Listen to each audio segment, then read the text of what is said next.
The Forgotten Sanctum, Part 9. The newly revealed doorway pulsed with pale light, a threshold carved not by mortal hands but by the sanctum's will itself. The ritualists approached it with reverence, each step echoing like a drumbeat in the cavernous silence. The air was thick with incense and stone dust, charged with something older than memory.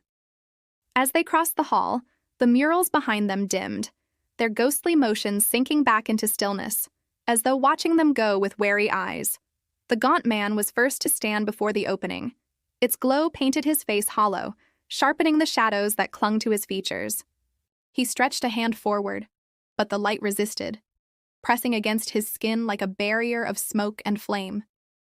The sanctum demanded something more. The woman, catching the rhythm of the moment, knelt and whispered a vow into the silence. Not of conquest, not of dominion, but of bearing the burden that the sanctum would require. Her words resonated, and the light stirred, softening at her presence. The gaunt man followed, pressing his forehead to the stone, murmuring his own pledge. His voice quivered with unmasked hunger, but in its rawness was truth. The doorway shivered, and with a sound like stone splitting, the barrier thinned. Together, they stepped across. Beyond lay a corridor narrow and unending, its walls alive with moving script that glimmered like embers. The language was alien yet familiar, striking chords in their minds that spoke of sacrifice, eternity, and the endless cycle of guardianship.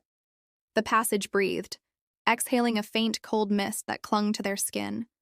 Every few steps the script would shift, forming patterns that resembled eyes, watching, measuring, judging.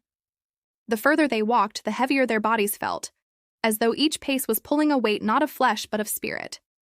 Yet with every hardship endured, the corridor revealed more of its secret song. A low hum seeped from the walls, a dirge-like chant that layered upon itself until it became a chorus. It was not mournful nor joyous, but something vast, an acknowledgement of those who dared step closer to truth. At last the passage widened, opening into a chamber circular and endless, its ceiling lost in shadow. At its center lay a pool of black water, perfectly still, its surface like polished obsidian. Carved above it were words in a tongue neither of them knew, yet the meaning reached them as clearly as breath. To drink is to be bound, to turn away is to be forgotten.